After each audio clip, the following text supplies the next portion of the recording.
దానికి వచ్చే ఇండస్ట్రీస్ అన్నిటిని మొబలైజ్ చేయడం. ఉమ్, అదే సందర్భంలో ఇంకొక బాధ్యతాయుతమైన పని చేసింది ఏంటంటే కొప్పర్తి, తర్వాత ప్రకాశం జిల్లా ఇది ఓరవకల్లు, కొప్పర్తి, ప్రకాశం జిల్లా ఇట్లాంటి చోట్ల పెట్టేటువంటి సెజ్జులు అవేంటంటే వెనుకబడిన జిల్లాలకు ఇచ్చేటటువంటి ప్యాకేజీలో భాగంగా అక్కడ కృష్ణపట్నం కావచ్చు, అక్కడ పోర్ట్లు ఉన్నాయి కాబట్టి అట్నుంచి అటు దగ్గరగా ట్రాన్స్పోర్టేషన్ ఉంటుంది. ఉమ్, కాబట్టి ఇలాంటి డెవలప్మెంట్ కి కావాల్సింది ఏంటి? ప్రైమరీగా ఇన్ఫ్రాస్ట్రక్చర్. ఉమ్, ఆ ఇన్ఫ్రాస్ట్రక్చర్ కి ఇక్కడ ఇన్వెస్ట్ చేయగలిగిన స్థాయిలో ఉన్నాయా ప్రభుత్వాలు, రాష్ట్ర ప్రభుత్వాలు? ఉమ్, లేవు. జగన్ ఒక చక్కటి ఆలోచన చేశాడు.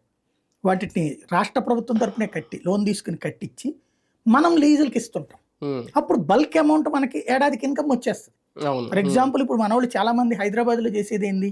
ఉమ్, 1 కోటో 2 కోట్లు 3 కోట్లు డబ్బులు ఉన్నాయంటే 2-3 ఫ్లాట్లు కొని పడేస్తారు అక్కడ. అవును. కొనేసి అద్దెకిస్తే ఒక్కొక్క దాని మీద 30-40 వేలు. అవును. అది డెడ్ ఇన్వెస్ట్మెంట్ కాదు, రెగ్యులర్ ఇన్వెస్ట్మెంట్. అవును. ఒక 10 ఏళ్ల తర్వాత ఆ ఫ్లాట్ అమ్మితే 2 కోట్లు వస్తాయి. అవును. అదే సందర్భంలో ఈ లోపు దాని డబ్బులు అది సంపాదించుకుంటాం. అవును. నికర లాభం ఒక పక్క. ఇట్లాంటిది ఎందుకు చేస్తున్నాం మనం? ఆ చాయిస్ ఉన్నది. అవును. ఇప్పుడు అట్లాంటి చాయిస్ రాష్ట్రానికి ఉండేలాగా చూడటం అన్నటువంటిది, అంటే రాష్ట్ర ప్రభుత్వం జగన్ అది సక్సెస్ఫుల్ ప్లాన్ చేశాడు కాబట్టి లోపు దిగిపోయాడు. అదే, అవును. ఇప్పుడు కేంద్రం టచ్ చేస్తుంది దాంట్లో. ఉమ్, అయితే ఈ పోర్టులు ప్రైవేట్ వాళ్ళకి ఇవ్వకుండా రాష్ట్ర ప్రభుత్వమే నడిపితే ఉమ్, రెగ్యులర్ ఇన్కమ్ సోర్స్ అవుతుంది మనకి.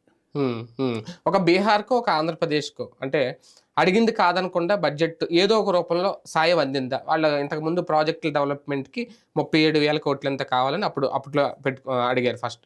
ఇప్పుడు 60,000 కోట్లకు పైగా ఓన్లీ బీహార్కే కేటాయించడం